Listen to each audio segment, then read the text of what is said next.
Hey guys, welcome back to Beach and Fishing. Paul here with you again today, and today we're going to look at my 3 best casting rods for kayak fishing. Part of my channel and site aimed at everything to do with fishing, and I do a lot of fishing in the kayak with Baitcaster rods and reels, something that I've started to play with a little bit more.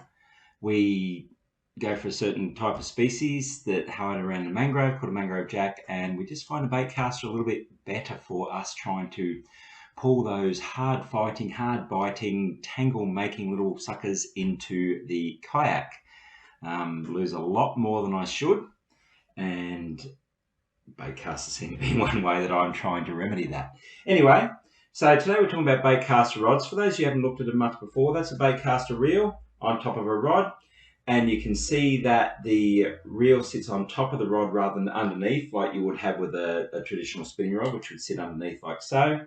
The casting rod baitcaster sit on the top. So for those of you today who have a baitcaster reel and are looking for a new rod, or maybe a shorter rod to attach your existing baitcaster reel to for using on a kayak, let's look at our casting rods.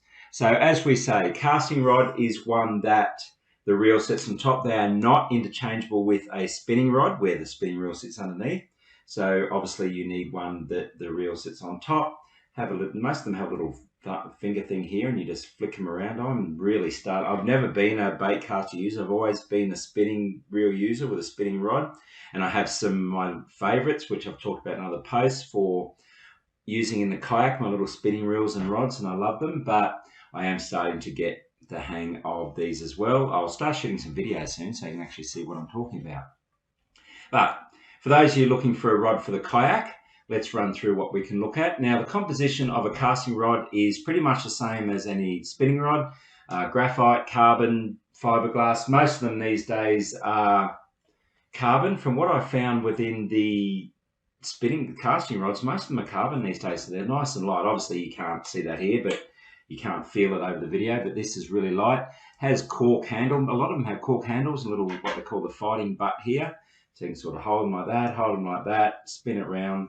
Really, really nice little rods. This one is 5 foot 6 inch, which is probably around the size you want for a kayak. I would go anywhere from 5.5 up to 6.5 foot for a kayak fishing rod for bait casters. You can go up to 7 foot, I guess. 7 foot's quite easy to use on a normal rod on a kayak, so I can't see why you couldn't go to a 7 foot on a baitcaster rod. But the way they work, it's like the bait. If you go deep sea fishing, the rods are only like that long because they're really strong and really tough.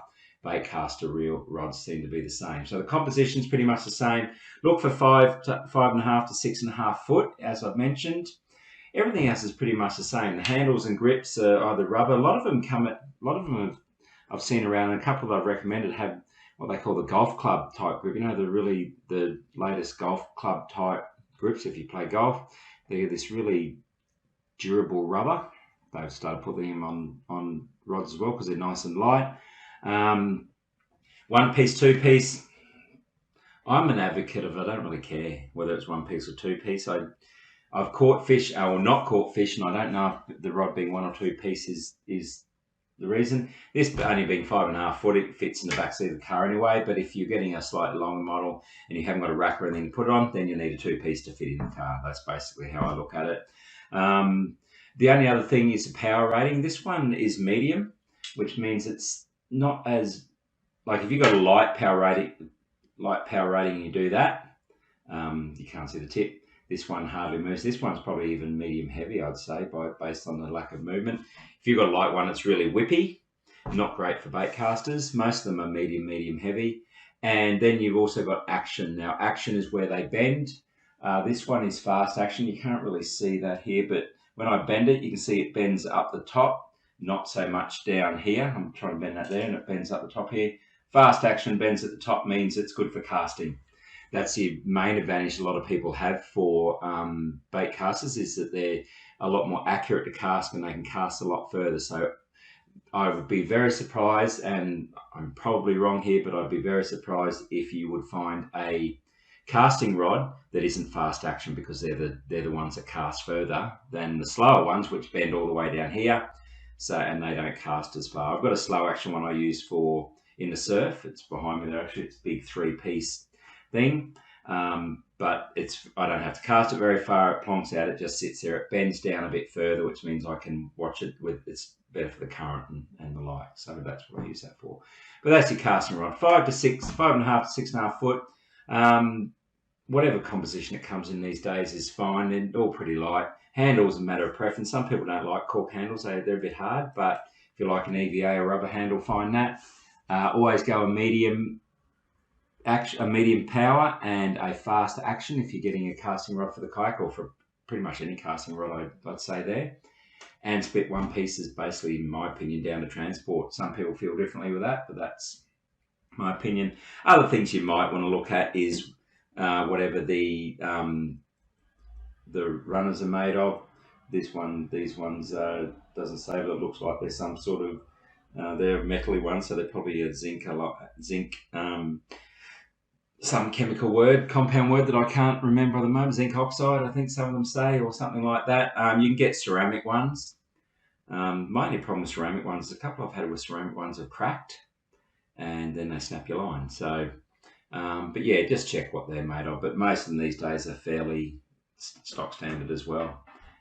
Okay, so let's look at the 3 I've come up with then. So if we scroll through, everything I've just talked about is in the post here, so you can go through and have a look at that. 5 to 6, 6 to 7, as I say, light, medium, and heavy, the handles, and so on. So what I would be looking for here is, I've got 3 here. The ugly stick casting fishing rod, 5.5 to 7.6. Again, let's keep it under the 7-foot mark. Medium and medium heavy, which is what I mentioned before you'd like. 1-piece graphite and fiberglass, lightweight EVA in the handle. Lightweight stainless steel guides and clear tip, so it's a hybrid. So that's where your graphite and fiberglass comes into play. Good little rod, nice and light. Will take up the 20-pound in line, which means it will handle pretty much anything that the Baitcaster reel that you've got will handle. And it will the medium and heavy means it will handle a heavier sinker and line as well. So that's my first one, the ugly stick. Little icon hasn't come up there. I'm not sure why that is. They don't always show when I'm in the mode that I'm in when I'm, oh, there you go. So $77 for the ugly stick. Okay, next one is Shimano. Now, Shimano was a really, really well-known brand, a good brand, and I did like the look of this one. Shimano is always a little bit more expensive, but I've had a lot of Shimano stuff in my time, and they have all run really, really well, and good reviews there. 6 foot 10 inches, so almost outside the range of what I'd like, but again, I don't think it'd be a problem. Couldn't find the power on this site, but I did do some research, and it's moderate to fast elsewhere, which is exactly what you want. 1-piece hybrid high modulus UD carbon construction with nanoresi.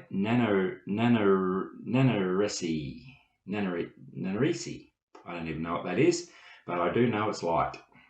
So anything with carbon is going to be very light. Cork handle, super lightweight. Fuji Alco Night guides. Don't know what that is, but they're probably good. And a rubberized reel seat. So where the reel actually sits on the rod is rubberized, which means they just have that little bit of give in the reel, which can help when you got a large fish on. I like this one. This is, I think, close to the perfect from what I've seen. Nice and light, can handle anything, and it will handle a lot of. It'll handle pretty much anything you throw on it in terms of a reel and for the size of your line. So if you're going pretty good after some pretty good fish, you do a lot worse than this one. My third one is, for those of you looking at the top end, it had 5 out of 5 by the reviewers, and I did some research elsewhere, and this one has some really good reviews. So for those of you who really want, if you've got a good experience using Baitcasters and you like a really high quality rod, this would be one that you could go for if you're looking for a slightly higher quality. $450 is quite expensive for a rod. 6 foot 8 inch, again up to that 7 foot mark. But if you're paying that much for a rod, then this one would handle the ocean as well. If you're going out deep sea fishing or anything like that, I reckon this one would be close to handle it. Medium and extra fast, which means it will cast beautifully. Super high modulus SCVI carbon. extreme skin rubber EVA handle. So it's light and durable and will do everything. 5.2 ounces, really light. IPC tooling, I don't even know what that is. Split reel seat, so the reel will sit in nice and tight for you. Titanium hook keeper, so even that's lightweight and strong.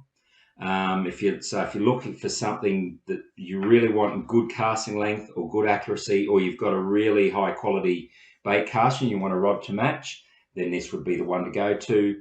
And as I say, I reckon with the extra size there, you could, and the casting, with extra size and casting power, you could almost use this anywhere, including the surf, or as I say, on an ocean going vessel. I think you could use this on all of them. I would give it a try on all of them if I had it. Okay, so that's my three recommended casting rods. Yeah, hope that was helpful. If you're watching this within YouTube, please like and subscribe to my channel below. I've lost my train of thought totally. Yeah, if you're watching this on YouTube, please like and subscribe to my channel below. That way I can keep you up to date with everything to do with fishing. I'm in the process of shooting some videos of me actually out there fishing, which is novel as opposed to sitting in my office here.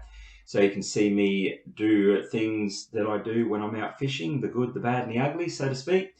Yeah, so subscribe to my channel, and that way you can keep up to all that. If you're watching this within the post and you have any questions to do with bait casters, casting reels, if you use them, if there's any you like, if you have any experience with my recommendations, or you've got other ones that you use that are really good, or if you're having a difference of opinion, which I always say in my videos, I love how fishing, everyone has a different opinion, please comment below. Would love to hear from you. Okay guys, that's it. Thanks for that. Chat to you soon. Bye.